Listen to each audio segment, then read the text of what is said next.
Herkese yeniden merhaba arkadaşlar. Kanalıma hoş geldiniz. Umuyorum ki hepiniz çok iyisinizdir.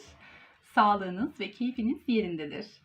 Bugün içimden geldi. Böyle bir anda esti. Nereden esti bilmiyorum ama vardır muhakkak bir sebebi.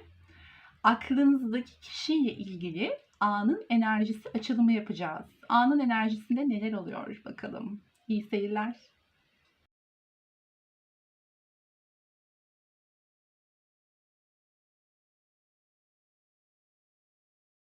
Bu açılımda klasik tarot destemi kullanacağım ve yalnızca bu desteği kullanacağım arkadaşlar. Soru cevap şeklinde ilerleyeceğiz anın akışına göre. Yani sorular tamamen doğaçlama olacak. Peki başlayalım bakalım.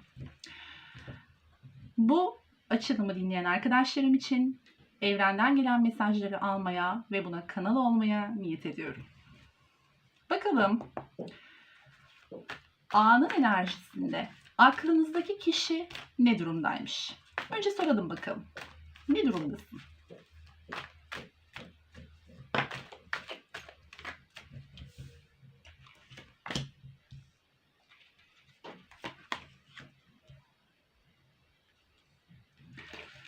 Aklınızdaki kişi diyor ki ben aslında uzun zamandan beri belki de stabil durumdaydım. Yani sabit durumdaydım. Kendi güvenlik alanımda kendi değerlerimi korumaya çalışıyordum. Belki belirli bir güç sahibi olmaya çalışıyordum. Maddi varlıklarımı çoğaltmaya çalışıyordum ya da maddi konulara ağırlık vermiştim. Bu parayla ilgili olabilir. Bunun yanı sıra işte gayrimenkulle ilgili olabilir, toprakla ilgili olabilir arkadaşlar, iş ile ilgili, yeni yatırımlar ile ilgili olabilir. Bu gibi konulara ağırlık vermiştim. Sabit bir şekilde kendi güvenlik alanımdaydım. Fakat şimdi biraz bazı konulardaki yönetimi, kontrolü elime almaya başlıyorum ve yeni planlar içerisindeyim. Bakalım bu planlar neyle ilgiliymiş? Bu kontrol neyle ilgiliymiş?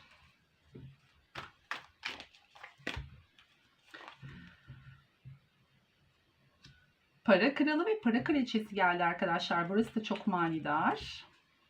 Aziz. Ve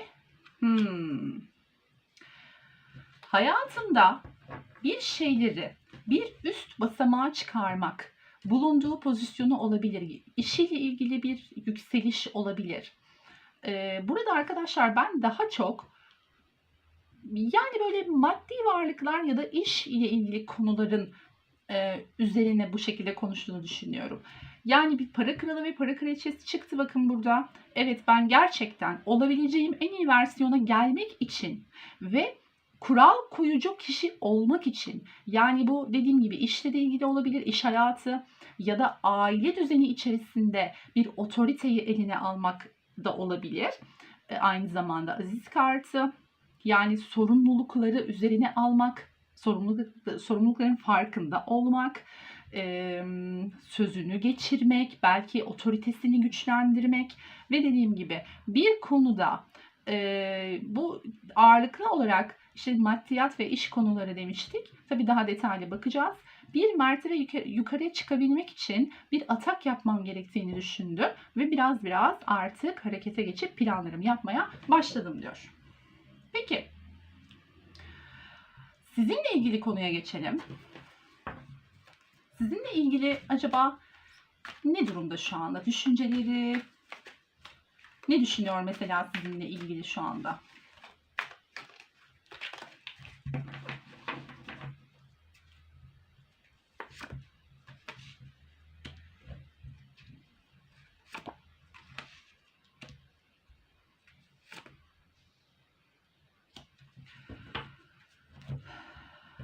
İlişkinizde belki de geçmiş yani ilişkinizin geçmiş dönemlerinde arkadaşlar çok fazla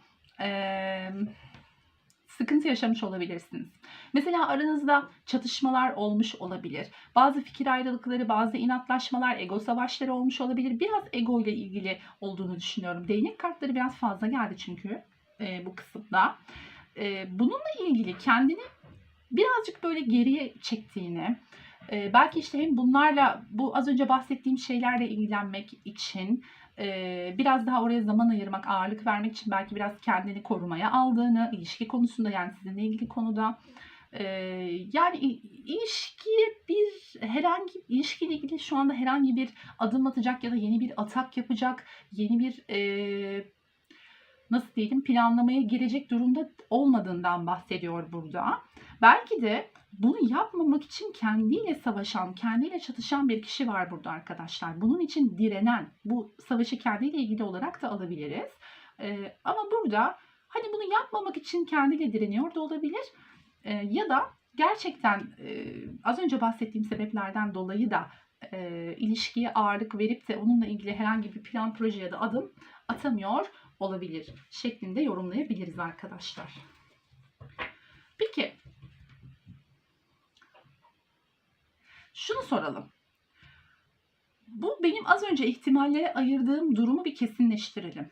Sen burada gerçekten adım atmak ya da herhangi bir şey yapmak, bir atak, hamle yapmak ilişkiyle ilgili, böyle bir şeyi buna ayıracak zamanın olmadığı için mi yapmıyorsun, yoksa bunu yapmak çok istiyorsun da yapmamak için kendinle mi savaşıyorsun? Bu konuda bir netlik kazanmak istiyoruz biz.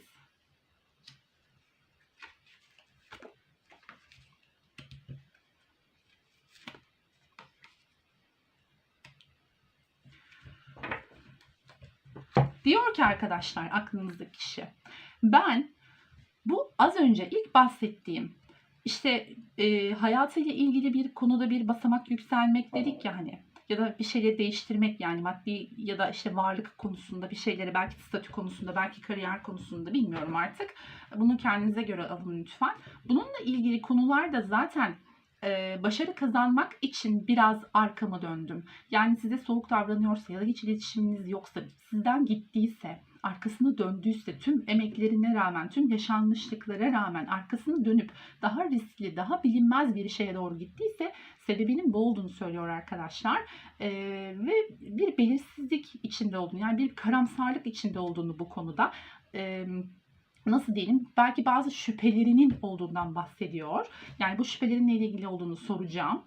Biraz böyle sanki yalnız kalmak ve o yalnız kaldığı yerde, yani şunu size hissettirmiş olabilir.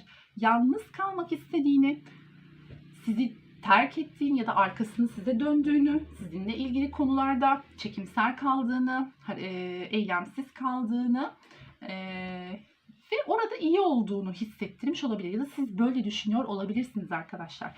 Ben şu kılıç ikilisi konusunu biraz açmak istiyorum. Yani senin burada seni şüpheye düşüren ya da bu şekilde kararsız bırakan şey nedir? Bunu merak ettim.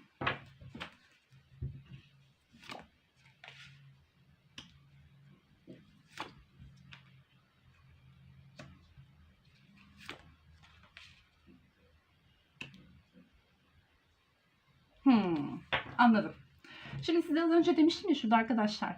Belki aranızda ego ile ilgili bazı savaşlar olmuş olabilir. Yani ego savaşları, işte gurur yapmışsınızdır birbirinize ya da birbirinize böyle nasıl diyelim, sözünüzü, gücünüzü geçirmeye çalışmışsınızdır. Bununla ilgili aranızda bir çatışma yaşanmış olabilir. Ben diyor bunlarla ilgili, bu ego savaşları ile ilgili gücüm olmadığını fark ettim. Yani ilişkimiz içerisinde ve ilişkimiz boyunca bu zamana kadar ve tam da şu anda edindiğim tecrübeler, bilgiler bana bu savaşa girmemem gerektiğini, bu ego savaşına girmemem gerektiğini, biraz bu konuda pasif kalmam gerektiğini, ara vermem belki de ilişkiye gerektiğini öğretti diyor olabilir arkadaşlar. Çünkü belki de sizin kişinin üzerinizdeki gücünüz çok fazla olabilir. Yani baskın olabilir ve kişi bundan korkuyor olabilir. Bu otoriteyi kaybetmek istemiyor olabilir. Yani o bana istediğini yaptırır. O beni ehlileştirir. O bana sözünü geçirir. Ve ben bu ego savaşını kaybederim. Yani onunla ego savaşına girersem kaybeden ben olabilirim. Yenilen, yenik düşen ben olabilirim. Ben bunun farkındayım ve bu yüzden de kendimi bu şekilde bir korumaya almış gibi görünüyorum diyor arkadaşlar. Ama tabii ki bu, bakın, bu geçici bir dönem. Yani bu tamamen sizden gitmiş gibi görünse de kişi bunun geçici bir dönem olduğunu söylüyor. Sadece düşünüyorum.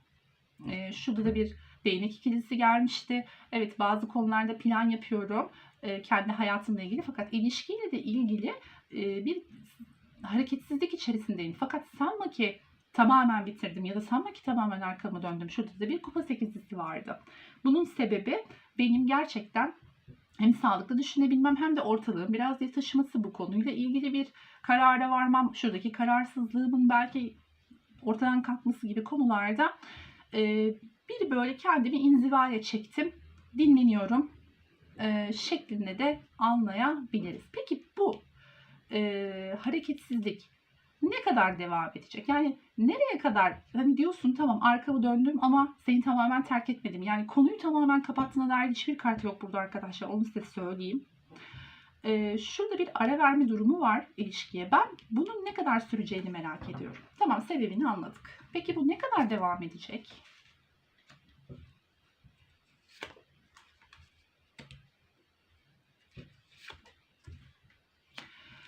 Diyor ki arkadaşlar, bizim aramızdaki durumun, yani bu ego savaşlarının ya da aramızdaki çatışma her neyse, bunu siz kendinize göre alın arkadaşlar lütfen.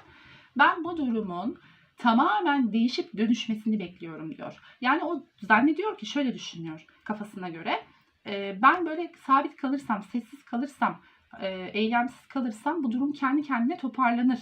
Hani o da belki biraz bazı şeylerin farkına varır gibi düşünüyor. Burada biraz da kişide şey var, ermiş enerjisi. Yani ben bak anladım, öğrendim, fark ettim, o da fark etsin diye bekliyorum gibi bir enerji var sizin ilişkinizle ilgili, yani aranızdakilerle ilgili. İşte bunun değişip dönüşmesini bekliyorum. Bu durum tamamen değişip dönüşene kadar bekleyeceğim. Biz bir ortak müşterekte buluşana kadar, yani bir işbirliği içerisinde olana kadar, bu çatışma bitip de, az önce bahsettiğim o çatışma bitip de gerçekten uzlaşma aramızda sağlanana kadar bunu beklemeyi düşünüyorum diyor arkadaşlar. Yani aramızda aşkla bir aramızda gerçekten aşklı bir anlaşma olmalı. Kavga olmamalı, savaş olmamalı. Ben bunu bekliyorum diyor. Tamam, güzel bekliyorsun da arkadaşım, yani şimdi eylemsizsin. Kendi kendine bir şeylerin olmasını bekliyorsun. Tamam, güzel, anladık. Peki diyelim ki bu durum kendi kendine değişip dönüşmedi. Ne yapacaksın? Böyle sonsuza kadar bekleyecek misin? Ona bir bakalım. Bu durumda ne yapmayı düşünüyorsun?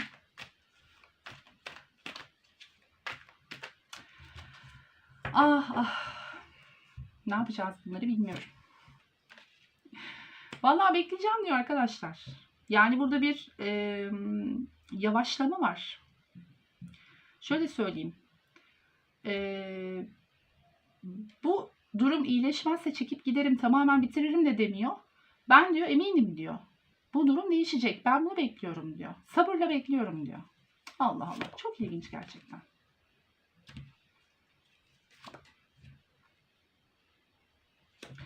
Ve diyor o zamana kadar bazı şeyler değişip dönüşene kadar, yani evet düşüncesinde bu var, niyetinde bu var, beklemek var ve bu süreçte eğer ki siz şunu görüyorsanız arkadaşlar, dışarıda gezdiğini, tozduğunu, arkadaşlarıyla takıldığını, belli ortamlara girdiğini, eğlendiğini falan görüyorsanız, hani bu beni unuttu, ya işte gitti başkalarıyla eğleniyor, işte bak ben acı çekiyorum, o hiç acı çekmiyor mu gibi düşünüyorsanız arkadaşlar, diyor ki şöyle bir enerji alıyorum burada. Aklım fikrim onda, düşünüyorum, hani unutmadım. Sadece kafamı dağıtmaya çalışıyorum. Belki şu süreç geçene kadar biraz eğlenmeye çalışıyorum.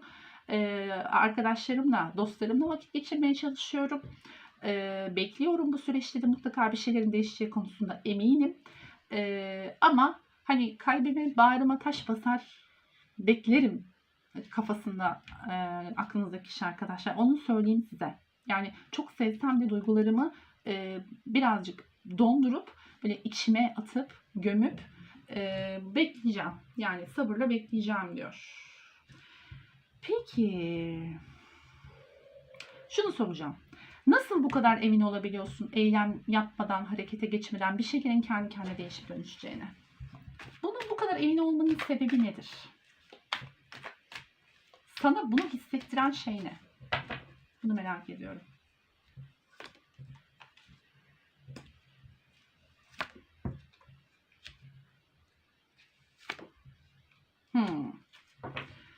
Ben sisteme güveniyorum diyor arkadaşlar. Sistem bizim için çalışıyor diyor. Gerçekten sistemin işleyişine güveniyorum. Evet, çok zorlu, bakın. Gerçekten çok acı çekilen durumlar olabilir. Gece uykusuzlukları, kabuslar olabilir. Her ne kadar her şey çok kötü olsa da ya da bir kabus gibi olsa da şu anda yaşadığımız durum, ben bütün bu durumun aydınlanacağını, feraha kavuşacağını güneş kartıyla birlikte düşünüyorum diyor arkadaşlar. Aynı zamanda şöyle de düşünüyor. Ne kadar çok sıkıntı çekersek o kadar da mutlu oluruz. Yani bu süreçte sıkıntı çekiyoruz evet, ama bu bizim mutluluğumuz için. Bu ayrılık ya da bu uzaklık bizim mutluluğumuz için diye düşünüyor arkadaşlar. Ve her gecenin bir sabahı vardır sözü. Şu iki kartta hayat buluyor şu anda. Her gecenin bir sabahı vardır. Bakın, kılıç dokuzlusu ve güneş kartı. Yani çok kötü ve çok güzel bir kart yan yana gelmiş. Hani şöyle tam tersi gelseydi farklı yorumlayabilirdim ama bu dizilim gerçekten güzel. Yani kişi sistemin işleyişine gerçekten inanan, her şeyin güzel olacağına inanan bir kişi arkadaşlar. Bundan gerçekten eminim. Peki, ne soralım? Peki her şey senin dediğin gibi olduğunda, ki sen buna çok inanıyorsun, o zaman sence bu ilişki nereye evrilir? Madem tamamen bitmedi, madem öyle düşünmüyorsun, hani bunun sadece bir mola vermek ya da her şeyin düzelmesi için ve senin de işine gücüne konsantre olman için bir süreç olduğunu düşünüyorsun. Peki senin dediğin gibi olduğunda bu ilişki nereye evrilir? İkimizi de tatmin eden bir ilişki olur. İkimizi de gerçekten şu an acı çekiyoruz evet, ama ikimizi de tatmin eden bir ilişki olur diyor arkadaşlar. Ve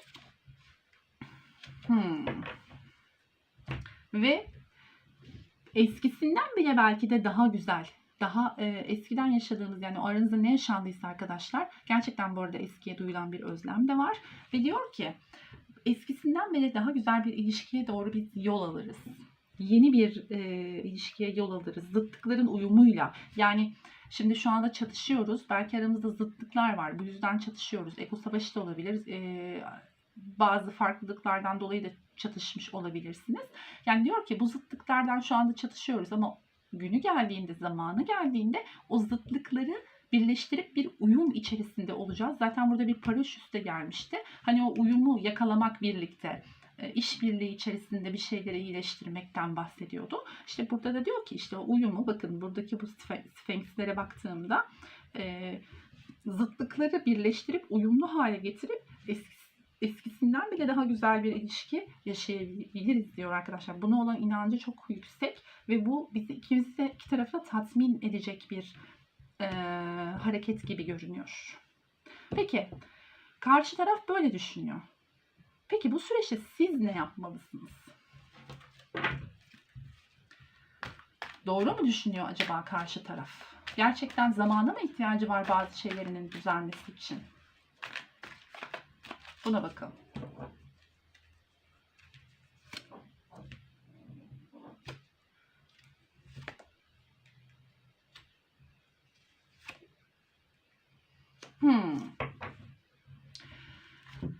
Şimdi arkadaşlar burada gerçekten sizin şu anda yokluğunu çok şiddetle hissettiğiniz bir dönem olabilir. Ve bu yokluk sizi yormuş olabilir arkadaşlar, ama kartlar diyor ki en böyle özlemin dibine vurduğun anda, yokluğunu, o kişinin yokluğunu en hissettiğin anda aranızda gerçekten tutkuyla yeni bir başlangıç olabilir. Yani sizin böyle artık özlemden bitmiş, tükenmiş, çok özlemiş, hani görmek için can atan bir dönemdeyken ikinizin de birbirinizi aslında, işte tam da böyle bir dönemde böyle hani aşkla tekrar, tutkuyla tekrar bir araya gelmek, bir atak yapmaktan bahsediyor. İşte böyle olacağını, ben bunu sanki iki tarafın hata gibi düşünüyorum. Zamanı geldiğinde, vakti geldiğinde bu yokluk artık iyice sizin böyle beyninize vurduğunda diyelim, biraz sert bir tabir oldu ama yokluğunu böyle iliklerinize kadar hissettiğiniz bir anda, artık beklemekten yorulduğunuz bir anda tutkulu yeni bir başlangıcın işaretini veriyor bu kart. Çünkü değnek şövalyesi geldi arkadaşlar. Yani her şeyin bittiğini düşündüğünüz, tükendiğini, hem ilişkinin tükendiğini hem de kendinizin tükendiğini düşündüğünüz bir anda tekrardan bir şeylerin atağa geçmesi. Peki.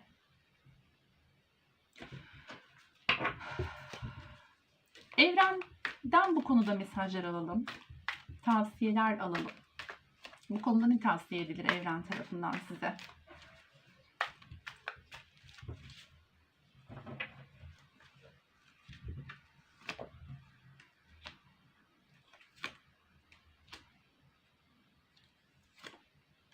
Oo, güzel. Arkadaşlar bakın. Evren size bu süreci gerçekten sizin de akışa bırakmanız. Çünkü kişi akışa bırakmış. Çünkü kişi sistemin akışına güveniyor. Bir şeylerin doğru zamanda, olması gereken zamanda olacağına çok inanan bir kişi var burada. Ve siz de aynı şekilde belki biraz kapalı bir enerjide, yani kişiye karşı atak olmamak, kapalı olmak, akışa güvenmek. Bu arada siz de geçen süreç içerisinde nasıl ki kişi, karşı taraf kendi hayatıyla ilgili düzenlemeler ve planlamalar yapma aşamasındaysa, ki belki de bunu hani ikiniz için de yapıyor olabilir. İkinizin geleceği için de yapıyor olabilir. Hani o süreci bu şekilde değerlendiriyor olabilir. Ve sizin de aynı şekilde aslında kendi değerlerinize biraz yönelerek ya da kendinizle ilgili kısımlarınızı hallederek, yani sorunlarınızı, kendi kişisel sorunlarınızı hallederek bu süreci geçirmeniz tavsiye ediliyor. Evet, gerçekten bakın bu konuda parasıyla emeklerinize, yani bu ilişkideki emeklerin boşa mı gitti, o kadar zamanın boşa mı gitti diye düşünüyorsanız, eğer bu tavsiyeye uyarsanız, evrenin, sistemin mesajlarına, tavsiyelerine uyarsanız, yani siz de akışa güvenip beklerseniz ve bu süreçte kendinizi iyileştirirseniz gerçekten bir karşılık alacağınızı görüyoruz burada. Çünkü para ası emeklerin karşılığının alındığı bir başlangıçtır. Bakın, hem para ası var hem de Joker kartı var. Yani böyle sıfırdan bir başlangıç. Yeni bir sıfırdan demeyelim de, yani yeni bir başlangıç. Tutkuyla yapılan, bakın hem değnek şövalyesi hem de Joker geldi. Yani burada tutkuyla yapılan bir başlangıçtan söz ediyor. Şöyle koyalım. Gerçekten iki tarafında tutkularının, özleminin arttığı bir dönemde sıfırdan başlamak, yeniden başlamak, kendini böyle bir bırakmak, biraz acemice başlamak, ama burada tabii ki tecrübelerinizden devam edeceksiniz gibi görünüyor arkadaşlar. Evet, anın enerjisinde kartlar bizimle bu şekilde konuştu. Umuyorum sizin için faydalı olmuştur. Hepinizi çok seviyorum arkadaşlar. Kendinize çok iyi bakın. Hoşça kalın. Like and subscribe.